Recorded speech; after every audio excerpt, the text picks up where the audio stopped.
So for all of you out there thinking ahead to the holiday, what is the best way to make Easter easier? What is the best way to make Easter easier? Well, you take out the T and you put in an I, of course. Then Easter is easier, right? Of course. Yeah, what do you call a mischievous Easter egg? I mean, we had this wonderful Easter egg hunt a few days back here at St. Stephen, and some of them were not found. Some of them are mischievous. They're still out there somewhere. What do you call a mischievous Easter egg? A practical yoker. Ha ha ha ha, yeah, right. How does this Easter end? How does Easter end? How does Easter end? Well, by now you should know that that's a bit of a trick question. It ends with an R, right? Too early for jokes? We're in the early part of Holy Week, mid-Holy Week when you see this, and maybe it's too early for jokes. Maybe we feel the darkness and the anxiety and the pain of the world around us particularly clearly this year, and we're not ready to joke. On the other hand, this is a sort of unique preparing for Sunday. It isn't really going to be preparing for Sunday at all. This is the Holy Week edition, and so it's unique. And maybe it's too early to tell jokes, but it's coming out on Spy Wednesday, which is the Wednesday in Holy Week, Holy Wednesday. It's the day where Judas plots with the religious leaders and puts the plan in motion with them that will ultimately lead to Jesus' demise. And so I've said throughout Lent in Sunday school, I've talked about how in times of really rapid technological change, there is high cultural, high societal anxiety. And you're feeling that, and I'm feeling that. Really, we haven't exited it since COVID and since the shutdown and since the chaos of COVID. And we do have some people that are taking advantage of us in the middle of that. We have leaders and we have people who want to be in charge and tell us everything and be about leading and leading well. And they're kind of yelling at us and they're taking advantage of our anxiety. And so we're at a highly anxious, highly stressed out time. And maybe you feel like that makes it too early in Holy Week to be telling jokes, but it is. This is coming out on April 1st. And so, there is the idea here that into this story, Jesus wins, even though a lot of it doesn't look on the surface like a win. And, Easter is known for, and then especially with April 1st right around here, kind of laughing at the devil. And so since we're looking ahead to Easter, but we're in Holy Week, we get that mix of this anxiety, this trying to laugh at ourselves, trying to believe and to hope that this darkness isn't all that there is, and that ultimately this story leads once again to a resurrection. Have you ever known a resurrection or felt something resurrected, that God made a way where there wasn't one before? That's the true story of how Easter ends. All right, so good morning, good afternoon. Welcome to Preparing for Sunday. What this really is welcome to sitting in the midst of Holy Week. But I have to keep that title because I've always titled it that, Preparing for Sunday. This is Holy Week. This is Easter. And so we're kind of, although this is coming out on April 1st, we're covering April 2nd, 3rd, 4th, 5th, which is Easter Sunday. And so there's going to be a lot of readings here that I'm going to talk about. For the sake of continuity inside this video, I'm going to give you all John readings. Maundy, Thursday, and Good Friday always have John readings. On Easter, we have an option. We're going to use the Matthew reading here at St. Stephen, but I'll give you the John one here. And I'm not really going to prepare for any of those texts. I'm just going to talk about Holy Week a little bit. But first, let me give you all the texts for all the days and, invite you to read them. Maybe not pause here, but read them. All right. So Maundy, Thursday is April 2nd. That is from John. The text for Maundy, Thursday is the same every John 13, 1 through 17. and then 31 through 35. Skips a little section there, so it's John 13, 1 through 17, and then 31 through 35. Good Friday, the text is, and we'll truncate it for worship, it won't quite be this long, but Good Friday's text is John 18, 1 through 1942. John 18, 1 through 1942. So already you can tell between Maundy Thursday and Good Friday, there's a gap. There's a big jump in the book of John. John 13 for Maundy Thursday, John 18 and forward for Good Friday. That is because Jesus talks a lot in the upper room in John on Maundy Thursday. He speaks to the disciples and gives them a sort of final discourse. And so John has this long discourse. The similarities between Matthew and John are striking here because Matthew has these 5 discourses and several of them are several chapters. John has this discourse located in Holy Week, and it is a handful of chapters. It's Jesus rallying with and saying goodbye to his disciples. And, that I would imagine is a anxiety inducing thing. And so we get in the story all sorts of failures of the disciples in one way or another and in what happens to them. All right. So, that's a quick sort of reference there. The Easter text, if you're to follow the story in John for Easter, is John 21 through 18, and that rides right on the back of the Good Friday text. That goes, Good Friday ends at 1942, and then Easter picks up there at John 21 through 18. Again, for worship, we're going to use the Matthew text because we're in the Matthew year, but this is not really a preparing for Sunday. This is a reflection on Holy Week more than it's that, but I just kept the title.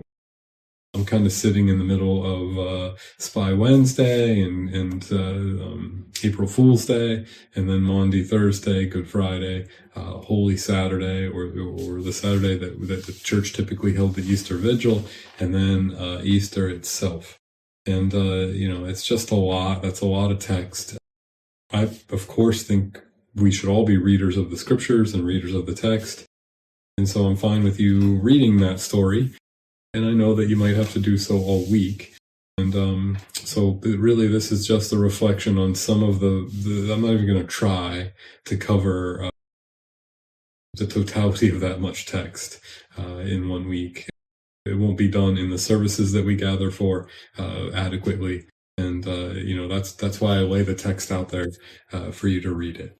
So I'll spend a little bit of time talking about each of the days here. And again, it's just going to be a little bit of time. I'm not going to do it a lot because we gather on these days. So, I don't need to, I could, but I'm not gonna spend a lot of time on them. So we'll start with Maundy Thursday. And again, that text is John 13, 1 through 17, 31 through 35. The important thing to see here is that John does not have an institution of the Eucharist. That's in Matthew and Luke in particular.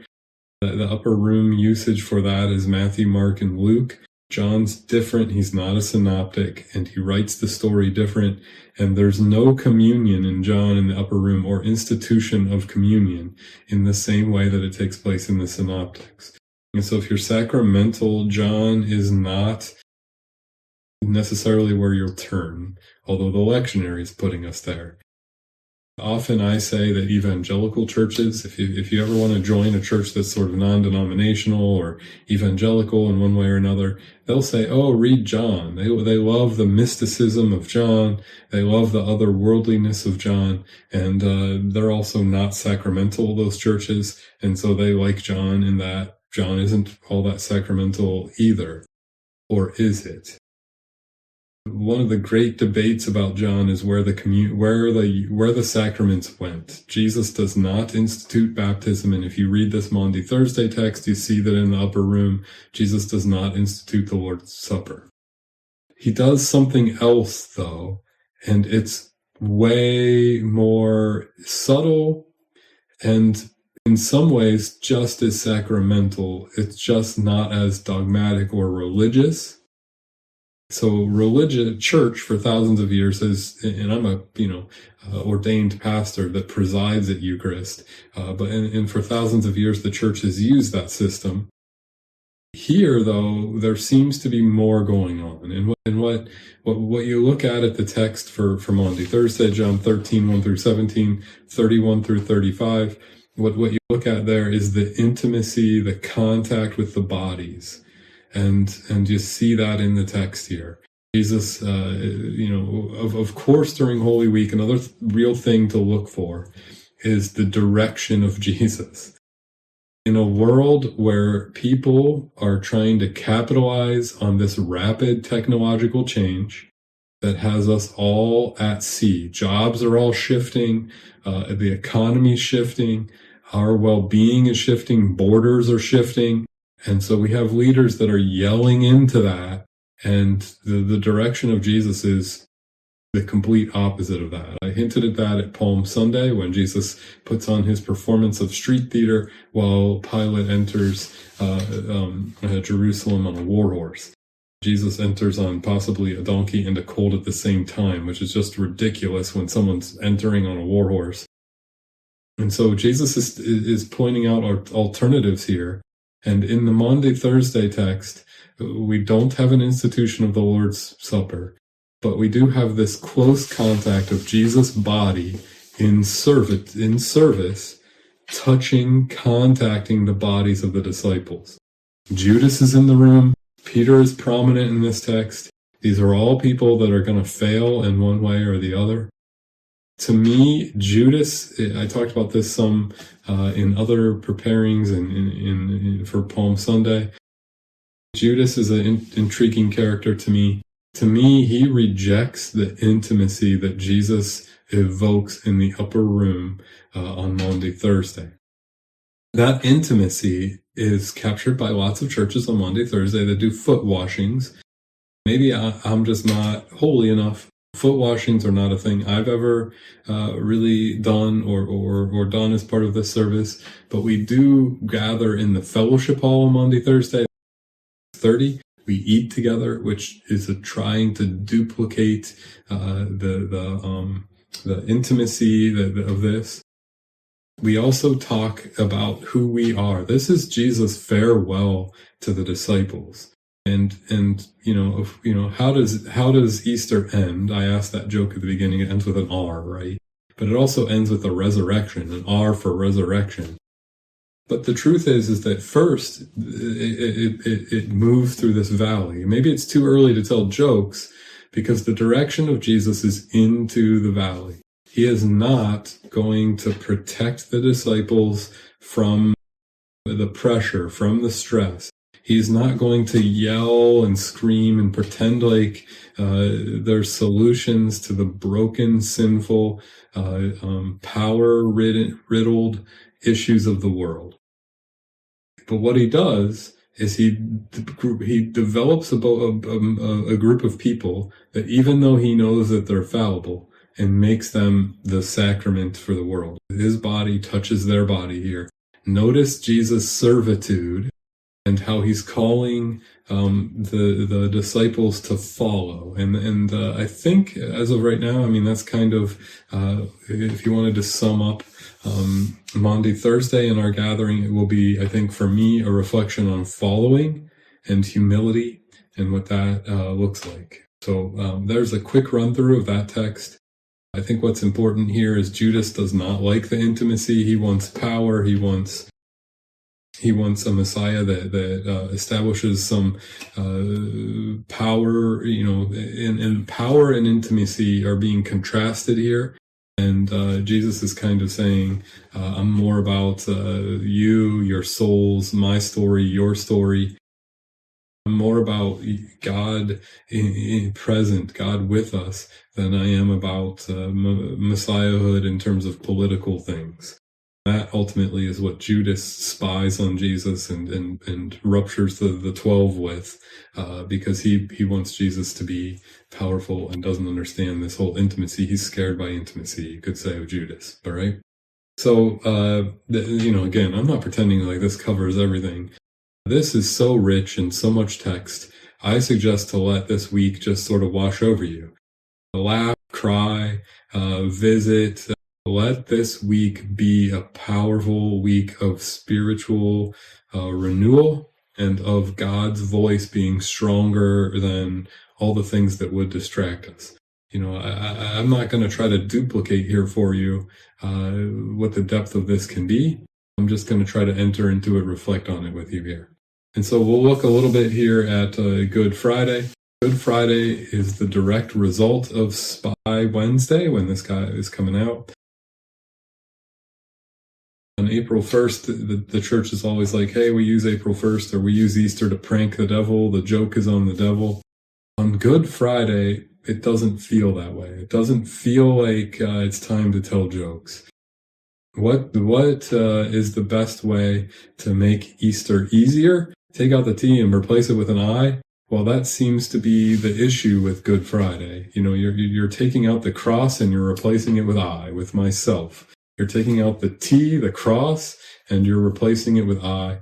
And because we are sinful, Good Friday is God's final resolution, final entrance into the full depths of how often we replace God with self. We want power, we want money, we want everything for ourselves. We seldom want what God would want for us. Again, there is a lot of body stuff going on here in this text. The text is for Good Friday is John 18:1 through 19:42, and it's almost body horror, right? So if you've ever seen a film or some idea of what depicts Jesus on Good Friday, it has to do with his body.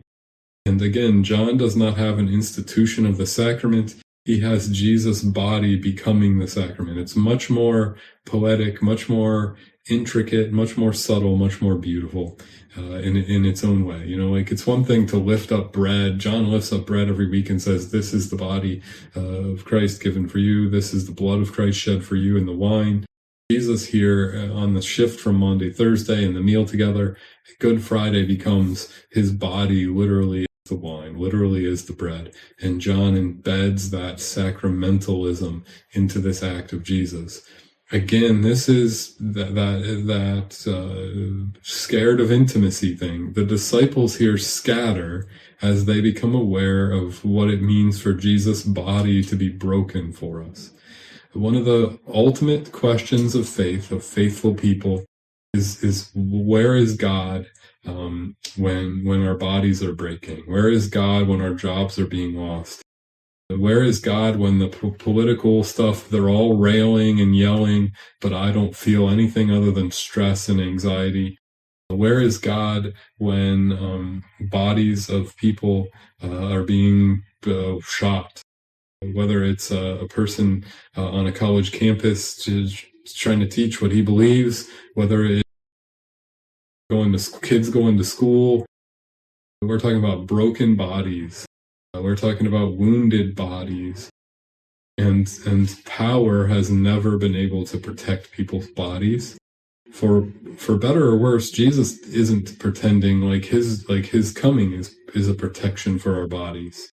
What he's doing in the cross is giving us in our body all the hope, all the sort of joy of heaven. And he's saying that that our bodies are exactly where God wants us to be, and that they're fallible and frail, and that that's scary, that God has put beautiful things here, and our hope is to see beauty and servitude, and in the case of Jesus, silence, instead of blaming and, hey, my disciples are who, Judas is who let me down. I blame him. It's in the way that this story unfolds on Good Friday. It's almost like if Jesus would have talked a little bit, Pilate would have let him go.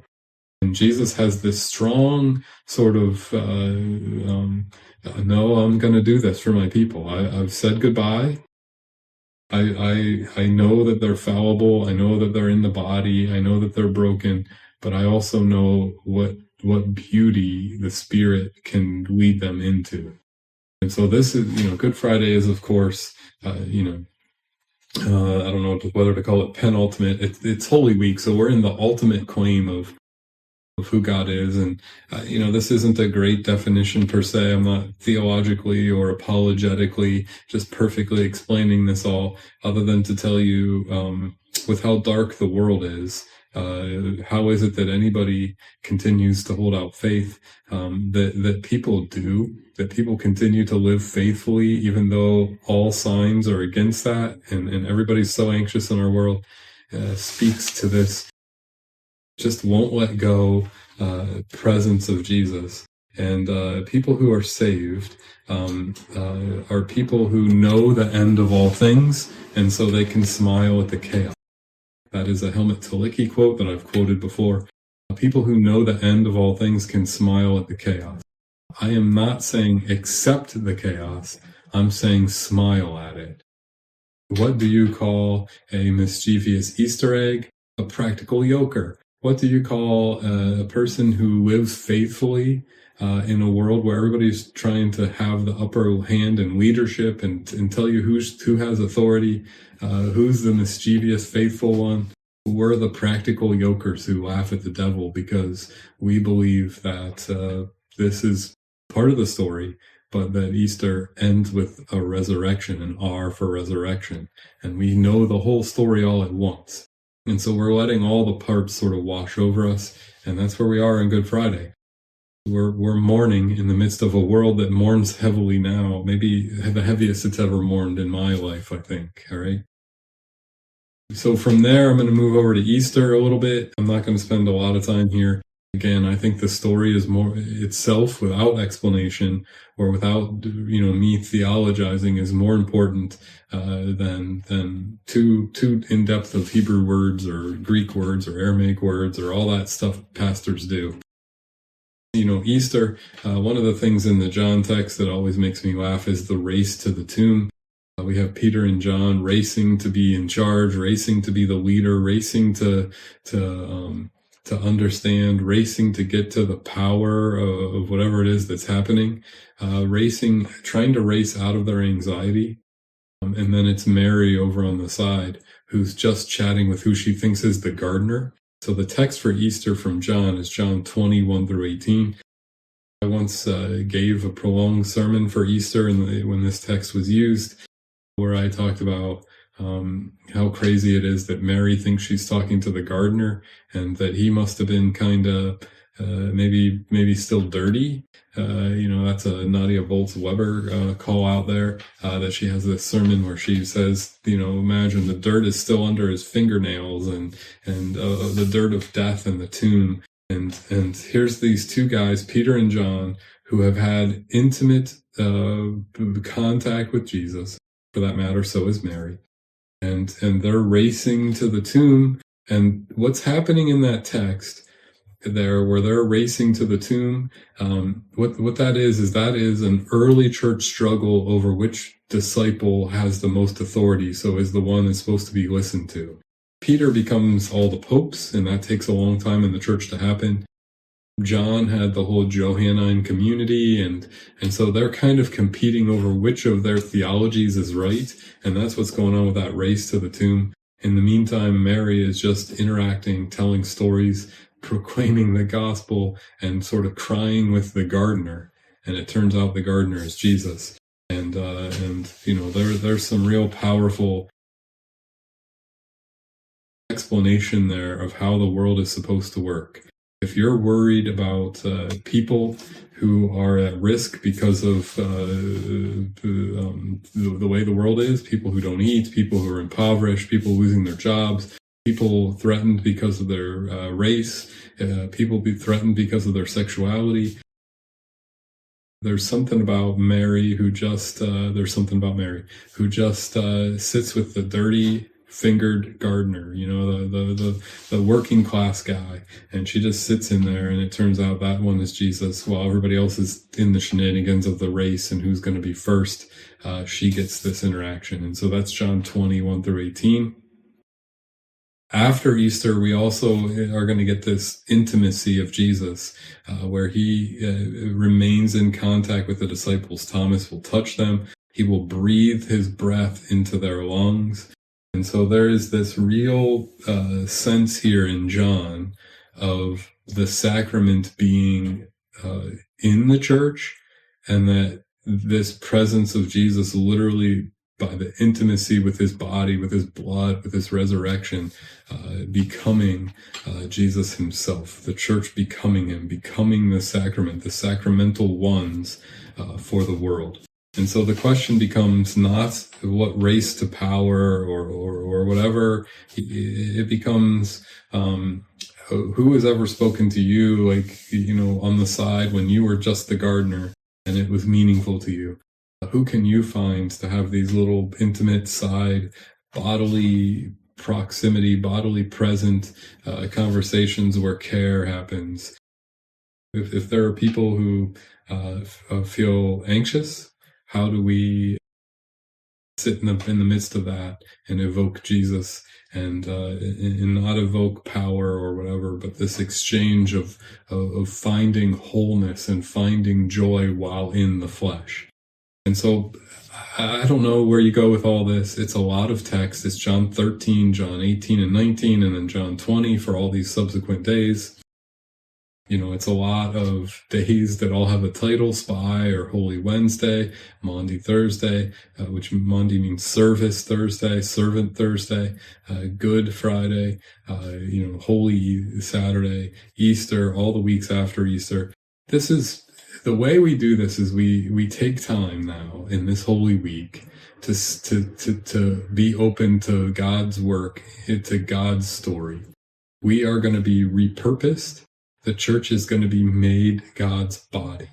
And so, when you go to visit mom, dad, grandma, grandpa who has an illness, or when you go to, and you're sitting in the room and it's stress, or you're visiting your friend and they have, a kid who's got a serious illness, or when you're facing this stuff that you're facing, the prayer is, God, I ask for your strength. And I ask that you help me be your strength here, because we believe in resurrection. We believe that we're part of the church, and that each of us is repurposed in this story that gets told for us again. And so I appreciate that you're taking the time out in Holy Week. I'm not trying to answer for you what these texts are about. I'm just trying to present them out there to you. I'll remind you that we have Maundy Thursday. That starts at 6:30 with a dinner, service, communion. Good Friday is at 7 in the sanctuary at St. Stephen. We have a breakfast together, and that can be a super holy thing to do that together on Easter morning and kind of have the cheer of spring and R for resurrection. That precedes worship, the I don't know what to call it, light breakfast that we have, and then worship is at 9:30, and then we'll of course have hopefully the butterflies, and we'll have a meal that we share together. That is Jesus' body, that it repurposes us. It is time for you and for me to not run away from all the anxiety, to not run away from all the stress, but to laugh in the midst of it, to laugh at the devil himself in the midst of it, and to remember that this story is the repurposing of you, of me, of the church, and that the whole story, the whole narrative in the world around us needs something different, an alternative, and that's exactly the work Jesus does in Holy Week and in Easter. And it's God's work in this world, and I'm not ready to give up on that, and I hope you feel repurposed during this season, re-energized, and that you're not ready to give up. I know life has your illness is someone else's illness, stress. I think it's more anxious now than anything I've ever experienced. But on the other hand, how does Easter end? It ends with an R, silly. An R for resurrection. All right, thanks for joining me. Thanks for being a part of St. Stephen during Holy Week. I'm looking forward to seeing you at various times during this week, and I hope that you stay safe. I hope this story re-energizes you and brings you to the resurrection, and brings you to a place of hope and humility and grace of the world and for yourself. I hope that you stay safe, and I'll see you soon.